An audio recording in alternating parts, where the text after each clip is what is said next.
Galchumoliin sanagaa jarqeen vii'oo afaan Oromoo caqasuu jirtanii dhiyaadha. Raadiyoon vii'oo sagantaa afaan Oromoo wixataa haga jimaataatti galgal sa'aatii 2:00 sa'aatii 3 meetira baandii 22-25-31 fi vii'oo 24 naayil sa'aatirra caqasuu jirtan laayyuu jalqabna soora alakeetti.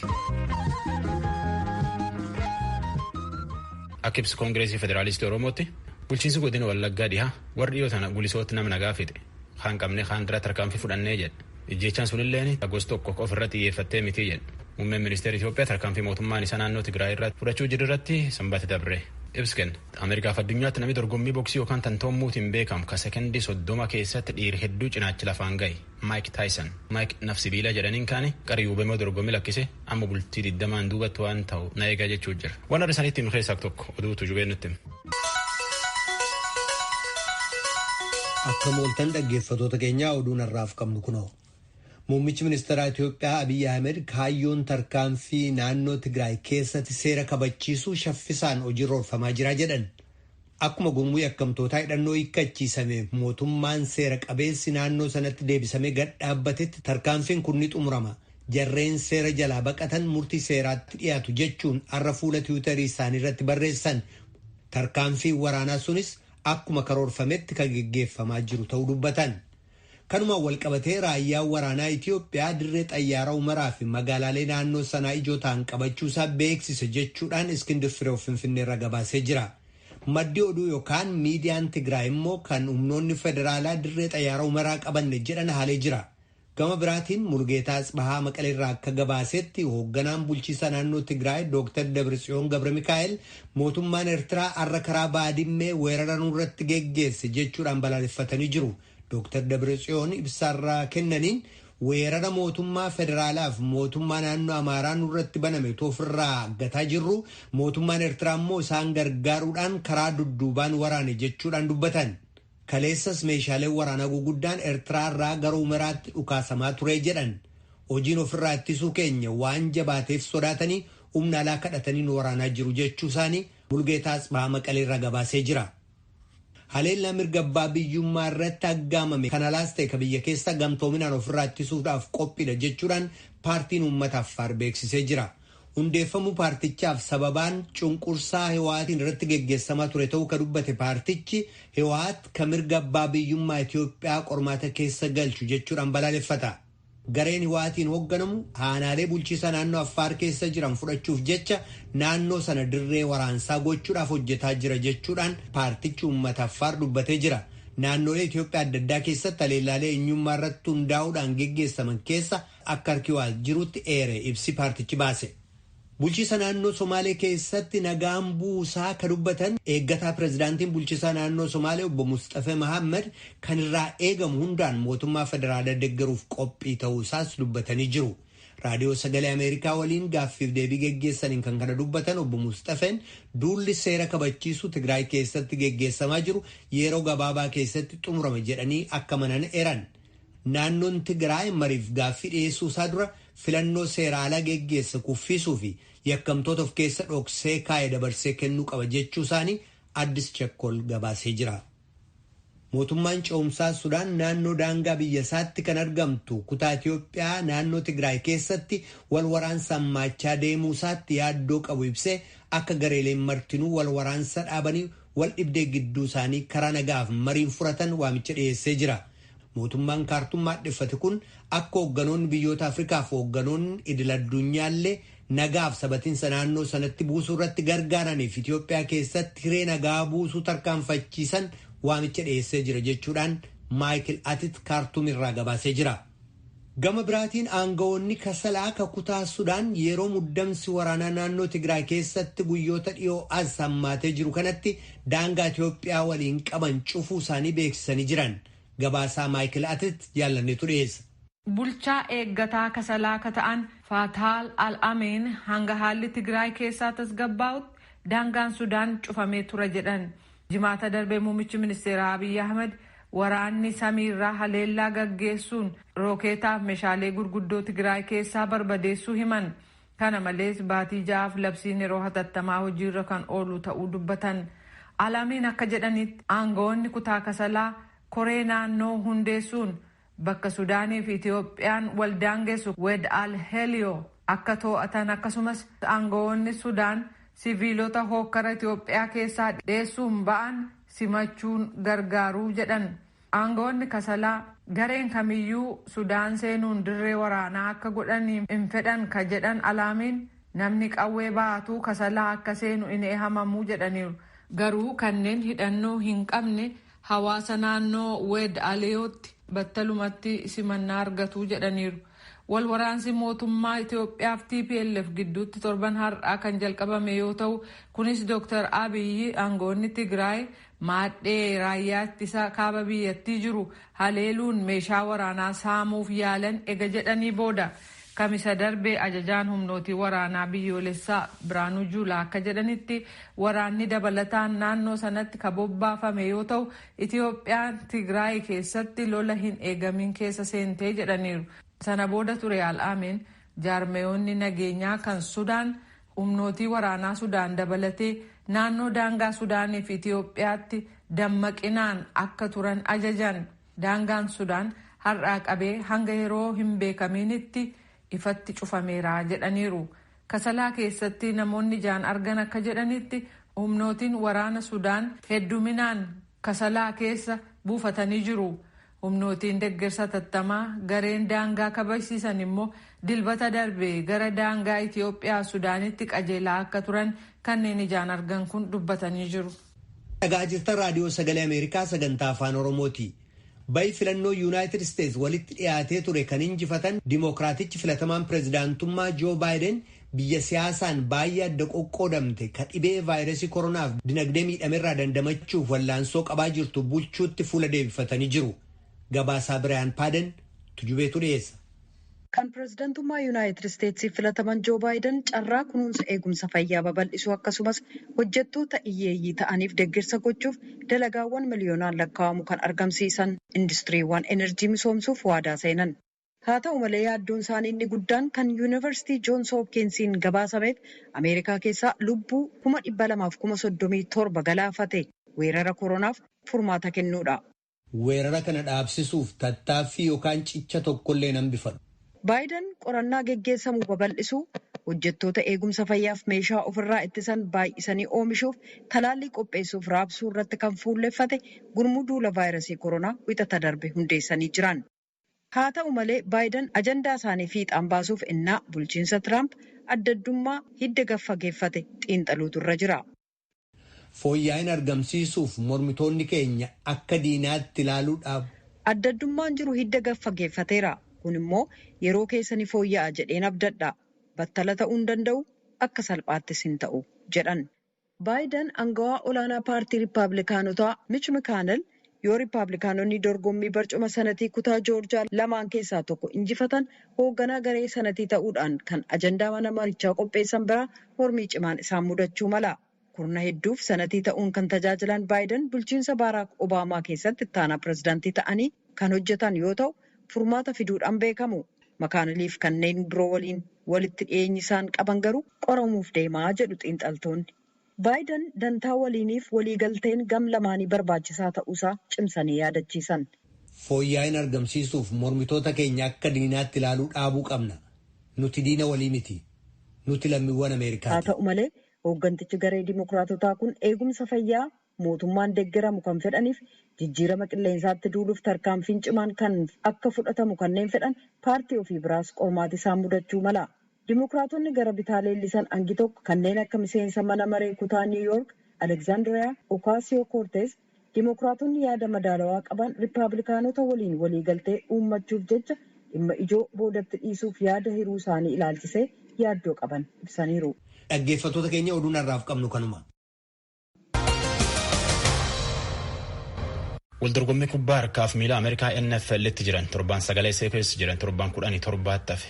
Taphaqaleetiin kilabiin Texan kilabii Jaguar 27-25 Dolphins Cardinals 34-31 kilabii New Orleans Saints ammoo kilabii Tampa Bay Buccaneers 38-3 moote.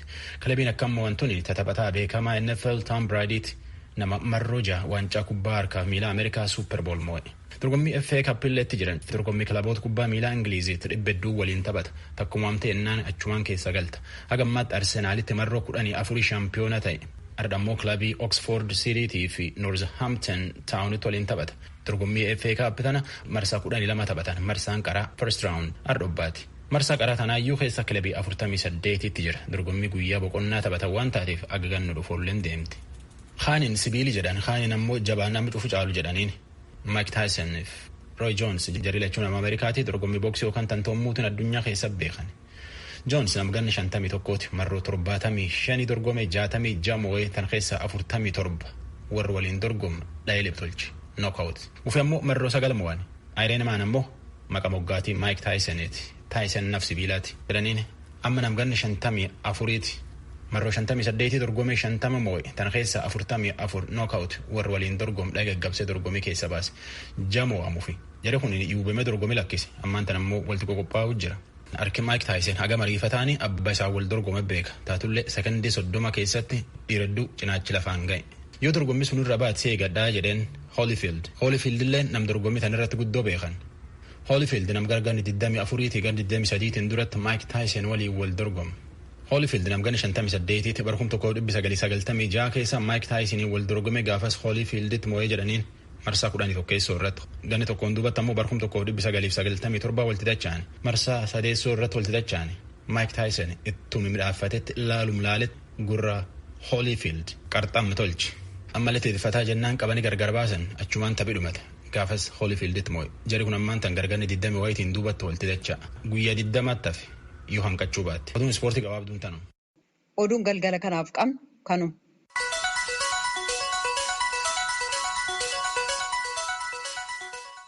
Biyya afaan Oromoo meetira baandii 22-25-31 fi VOA 24 irra caqasuu jirtan.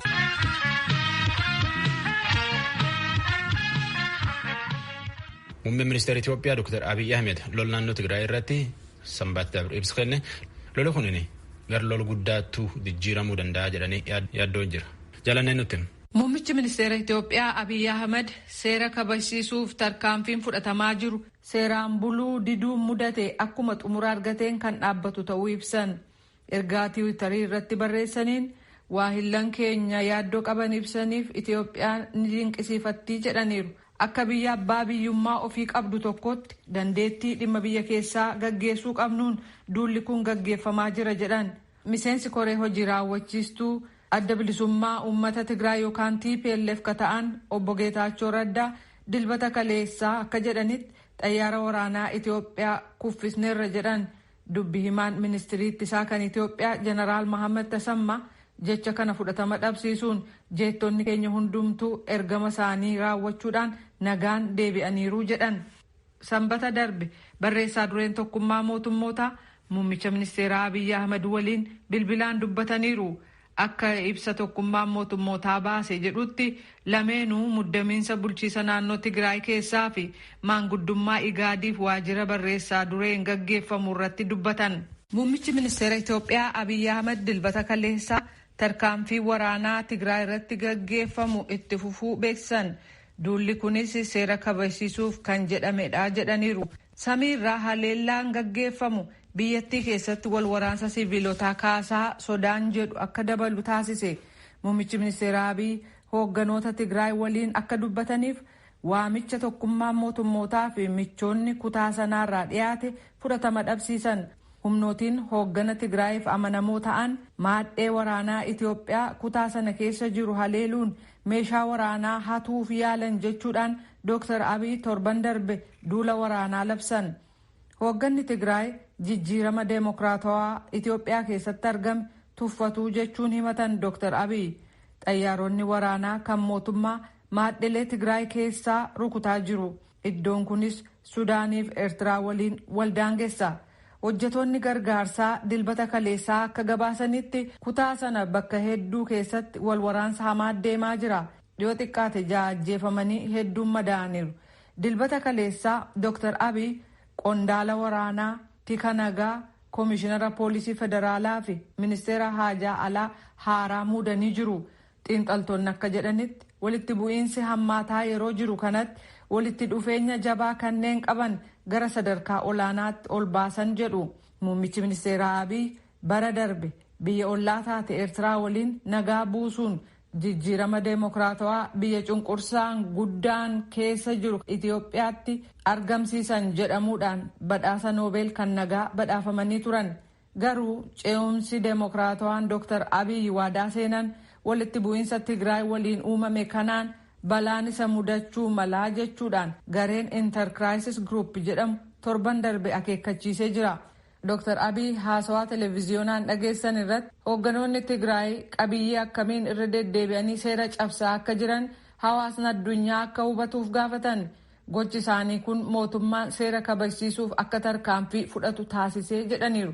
Hoogganni Tigraay gama isaaniin gosa Oromoo irraa akka ta'an Dr. Abiy dhiittaa mirga namoomaa fi malaammaltummaa geessisaa turtan jedhee tarkaanfii ta'uu hin malle nurratti fudhataa jira jedhu. Waraanni TPLF yookaan adda bilisummaa uummata Tigraay kan muuxannoo duula waraanaa qabu kun kuusaa meeshaalee waraanaa hedduu qabaa jedhan hayyoon. Waraannii fi milishaan Tigraay walitti dabalamee 250,000 kan qabu ta'u gareen International Crisis Group hubachiiseera. Balaa guddaa mudachuuf jiran keessaa tokko waraanni Itoophiyaa gosaan qoodamuu mala. Akkuma kan Tigraay kan ofii qabaate san kun ta'aa akka jiru mallattoon agarsiisuu mul'achuu jalqabeeraa jedhu xiinxaltoonni. Biyya muddamiinsitti jabaatee jirtu kana keessatti dhalattoota Tigraay irratti tarkaanfiin haaloo ba'iinsaa fudhatamuun yaaddessaa ta'u tokkummaan mootummootaa gabaasa iccitiin qabame kan dilbata kaleessaa baaseen hubachiisee jira. Koomishinarri poolisii Finfinnee Geetuu Argaaw dilbata kaleessaa akka jedhanitti namoota 162 kanneen meeshaa waraanaa fi rasaasa qabatanii argaman kan hidhaman yoo ta'u kunis humnootii Tigraay deeggaruu shakkii jedhuun ta'uu dubbatan. Shakkamtoonnis qoratamaa akka jiran ibsa baasaniin hubachiisanii garuu gosa sakamirraa akka ta'an hin ibsine. Ittaantuu bulchituun magaalaa Finfinnee Aadde Adaanech Abeebee sanbata darbe akka jedhanitti miseensota TPLF kanneen bulchiisa Finfinnee keessaa hojjetan kan hidhaman yoo ta'u kunis nagaa dhabamsiisuu irratti karoorfatuu shakkii jedhuun ta'uu ibsaniiru. Mootummaan Dr. Abiy waraana gara Tigraayitti sossoosaa yeroo jiru kanatti kutaaleen biyyattii hafan raafama hokkara gosaa uumamuun nageenyi qaawwaa uumuu malaa jedhu xiinxaltoonni. Biyya afaan Oromoo meetira baandii 22,25,31 fi VOA 24 irra caqasuu jirtan. Qophii caqasuu jirtan tan raadiyoonii Haaduu FM 94.3 irratti halkan sa'aatii 4 irratti hir'isanii deebi'anii achirraallee caqasuu dandeetta.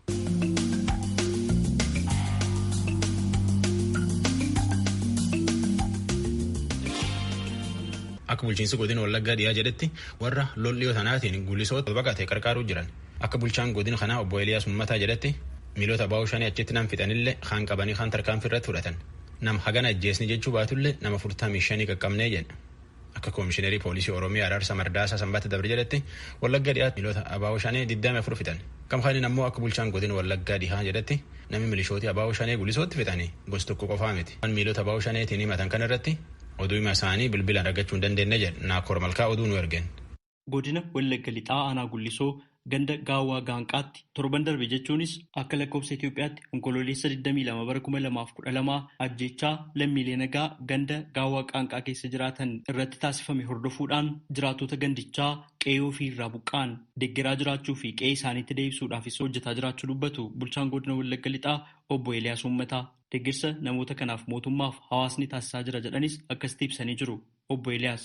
Namoota buqqa'es maqaadhaan kan beekaman kan galmaan dura hanga nama 200 naannoo sanatti kan agarree abbaa warraati. Guddina kan immoo gara 237 kan ta'an buqqa'anii baqatanii amma magaalaa lachuutti kan dhufan. Magaalaa xiqqoo aanaa Gullisoo sana keessa jirtu Calleyaa kan jedhamu. Akkuma kana magaalaa Baabboo Gambeel deemanii walumatti abbaa warraa 267 ta'uu isaanii namoonni buqqa'anii haala nageenyi isaanii yaachisaa ta'ee kan manni isaanii jalaa gubates qabeenyi isaanii jalaa barbadaa'es akkuma kana immoo kan sodaadhaan mana isaanii jaajitti ooyiruu isaanii maasii irratti dhiisanii horii isaaniis bakkeessanii namoonni bakka walitti qabaman sanarratti magaalaa Diilaa Boqodhaa eegumsaa ijaaramaa jiru sadarkaa lammaffaa tokkotu jira. Achiidha kan isaan qubatanii jiranii achitti gargaarsa adda kennamaafii jira. Isaan kun yeroo ammaatti gara ooyiruu isaaniittis deebi'anii midhaan hedduutu jira maasiirra wanta ta'eef bineensarraa kan eeggatan hattuurraa kan eeggatan achi oolaa kan jiranii fi deebi'ee horii isaanii walitti qabachuu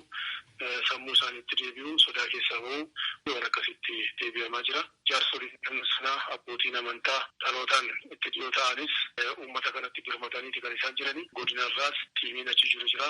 Aanaalee sadiirraas tiimiin deeggarsaa gagee achi jiru jira. Isaan kana wajjiniin ta'uudhaan jara kana jajjabeessanii naasuu keessaa baasanii gara hojii isaanii idileetti akka isaan deebi'anii hojiin hojjetamaa jiru. Aanaan guddisoos uummatarraa walitti qabuudhaan godinarraa nyaata dabalataa daa'immanii gara oliitiin eeggannoof keenyee jirrus akkuma kana guyyaa lammaffaatti kan qaqqabne yeroo ammaatti immoo fudhattee federaalli kan ergee pirezidaantiin keenya kallattii kennuudhaan karaa oromiyaadhaa kan ergamanii gargaarsi adda addaa meeshaan itti bilcheeffatan adda addaa gara makiina 5 yeroo ammaa iddoo sana ga'ee jira raabsamaa jira jechuudha. Kanaaf naannoo gargaarsaatiinis firaashii dabalatee kan manaa jalaa gubatees kan jalaan gubatiniif iyyuu ga'aadha kan dhufee jiru jechuudha. Tarii yeroo iddoo tokkotti kuufamanii jiran kun adda addaa kan kaaneefis tiimiin fayyaa tokkos naannoo sanatti hundaa'ee qulqullina naannoo alatti eeggatu bishaanis roottoon adda addaa naannoo sanatti dhiyaatee bishaanni gaarii fi akka isaanitti fayyadaman kan godhamaa jirutu jira jechuudha. Ajjechaa lammiilee nagaa irratti raawwatame kanaan waliigalaan lubbuun namoota 36 darbuudha kan dubbatan. Namootni madaa'anii yaalii argataa turaniiru jedhan obbo Eliyaas. Qabatamaatti namni isaan achitti karaa baay'ee nama suukanneessuun iddoo tokkotti naannoo bosonaatti waamanii ajjeesan iddoo tokkotti nama 30 ta'uusaa jedhamuufee dubbachuu barbaada. Kana abbootii amantaa jaarsolii biyyaa dhaabatanii awwaalcha sana geggeessan qaama achi jiru kan qulqulleeffachuu kan danda'u isa kanaadha. Isa booda nama 11 kan ta'an buufata fayyaa diillaa gogolaa dhangalanii turan jiru. Achi keessaa dhiirri lama halkanuma sana miidhaan isaanii cimaa wanta tureef boqotaniiru kan ija keenyaan agarree 34 ta'aa jechuudha. Akkuma kana bosonni yeroo sakattaa dubartii tokkoo fi dhiira tokkos akkuma kana ajjeesanii bosona keessatti kan gatan baasnee ija keenyaan kan agarre nama lama. Walumaa galatti lubbuun namaa darbe nama 36 jechuudha. Inni kan biraan namoonni madaa'anii yaalamaa jiran fakkeenyaaf hospitaala Ayiraatti miidhaa kan naqee ilaale miidhaa salphaa kan ta'e immoo buufata fayyaa diillaa gogolaa ammas kan jiran jiru isaan kun immoo lakkoofsaan nama 11 12 isa kana keessaa iyyuu fayyanii immoo fooyya'anii gara maatii isaaniitti kan makaman jiru jechuudha. Kanarraa kan hafe inni miidiyaan ho'isee darbatu kunis sirrii akka hin taane ibsuun barbaada.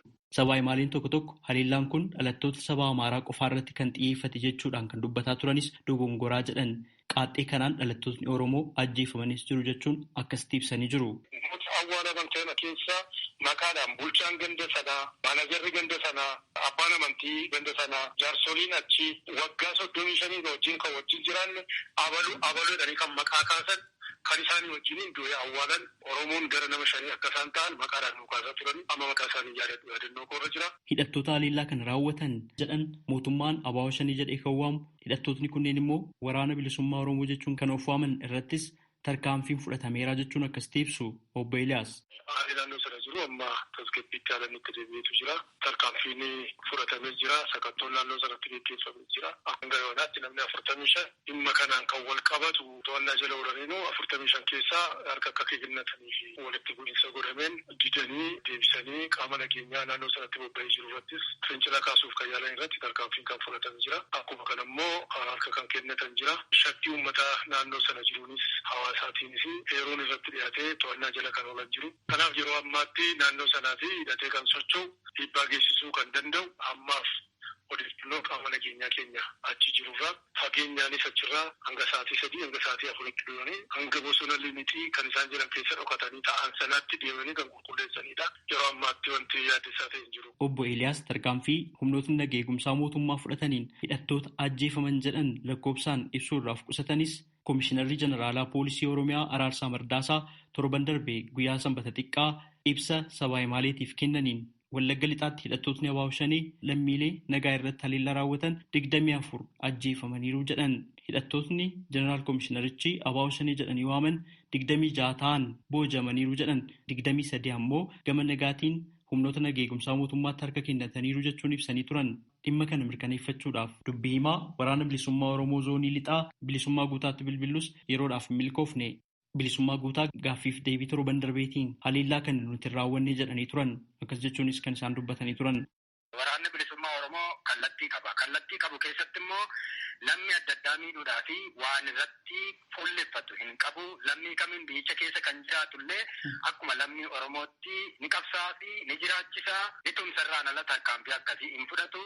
Gabaabaatti mootummaan uummanni waraana bilisummaa Oromoo akka jibbuu fi rifeensa yookaan immoo wiigii suuqiidhaan bitee warra rifeensa waraana bilisummaa Oromoo fakkaatu fakkeessuudhaan rifeensatti dha'ee baadiyyaa keessa gadhiisee qaamni mootummaan ijaarame yakka akkasii duguggaa sanyii, guddii, saamichaa fi wantoota maqaa bilisummaa Oromoo balleessan yookaan uummata Oromoo qabsoosaa booddeetti hambisan gochaa kan jiru godinaalee adda addaa keessatti raawwuutti akkasiin raawwachaa jirarraan ala waraanni keenya iddoo sanatti kaleessa sin bobbaane gocha akkasii sin godhu kallattiin naamusaaf dambii inni qabu ni dhorkaa jechuudha kana. Haleellaa Gullisoo torban darbee irraa namootni lubbuudhaan hafnee bakka biraatti baqannee jirraa jechuun dubbatanii turan yeroo ibsanitti raayyaan ittisa biyyaa haleellaa kana guyyaa tokko dursuudhaan naannoo sana gadhiisee bahee jedhanii turan. Bakkichatti humnootni nageenya eegumsaa mootummaa naannoos akka hin turre kan isaan dubbatanii turan. Dhimma kana irratti bulchaan godina Wallagga Lixaa obbo Eeliyaas Uummataa akkas jedhu. Kan qaama nageenyaa moor isaanii yoo dubbistan gaarii ta'a.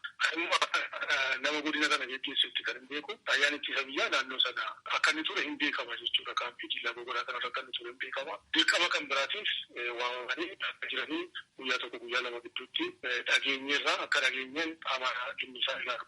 Of eeggannaan akka godhamu waraqaa fuudhaan akka godhamu qaamni nageenyaa kan biraan bakka bu'aa akka inni qabu turre jechuudha. Isaan sa'aatii afuritti ba'anii gaafa sanbatti waa sana sa'aatii afuritti ba'anii jinni immoo sa'aatii ja'a walakkaatti jechuudha. Garaagarummaa sa'aatii lama walakkaatti naannoo sana jinni galee badii kan akka inni geggeessee ifatti beekamaadha.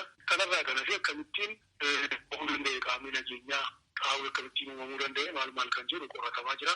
Moor isaaniinis dubbistee argachuu dandeessa. Haleellaawwan suukanneessoo akkanaa akka hin raawwatamnee fi nagaan Oromiyaa lixaa akka deebi'uuf yaada furmaataa jedhanis obbo Eeliyaas akkasitti dubbatanii jiru. Fedhii qaban sirriitti beekanii kaayyoo isaaniitiin galma isaanii sirriitti beekanii karaa nagaa qabsaa'uudhaaf murteessuutu isaanirra jira inni yaadna. Karaa kanas kan murteessan baay'een isaanii marii yeroo adda addaa godhameen abbootii gadaatiin abbootii amantaatiin warra kana duukaa goomee dafanii galan baay'ee isaaniitu jiru. Dirreen siyaasaa bal'aadha. Galanii karaa kamiinuu dorgomanii filannoo dhufu keessattis dorgomanii aangoo qabachuufis taanaan karaa sana deemudha. Kanaaf shororkeessummaan akkasii uummata nan qabsaa bilisan baasa jedhanii haasa'an ajjeesuu qaluun dararuun hojii piroojeektii adda addaa gufachiisuun hojii barnootaa hojii fayyaa gufachiisuun investimentii gufachiisuun carraa hojii adda addaa kan uuman godina kana keessatti hunda gufachiisuu jechuun biyya kana fayyaduu tun ta'e biyya kana ajjeesuu jechuudha. Kanaaf kana hubatanii gara nagaatti dhufan akka isaan qabsaa'an dhaamsa dabarsuu barbaada. Waraanni bilisummaa Oromoo gama isaatiin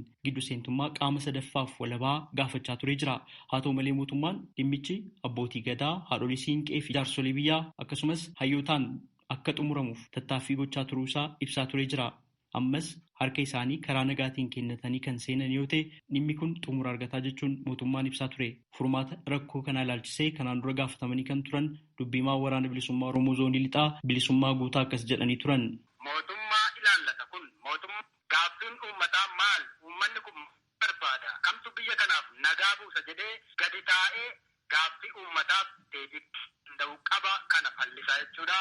Daandii keenya irratti immoo nuti falli kanaa uummanni Oromoo falmasaa kana itti fufee hanga bilisummaa isaa gonfatutti hanga mirga abbaa biyyummaa gonfatutti falmii isaa itti fufuu danda'u qaba. Itoophiyaatti jijjiiramni mootummaa waggootan darban 3 keessatti dhufe erga jedhamee as Oromiyaa lixaatti walitti bu'iinsa qaamolee nageenya eegumsaa mootummaa fi hidhattoota waraana bilisummaa Oromoo gidduutti taasifamaa tureen lubbuun lammiilee nagaa darbaa turuu fi sochii waliigalaa naannichaa yaaddoo keessa seenuusaa gabaafamaa turuun ni yaadatama. Raadiyoo Sagalee Ameerikaaf Naakoor Malkaa Amboorraa.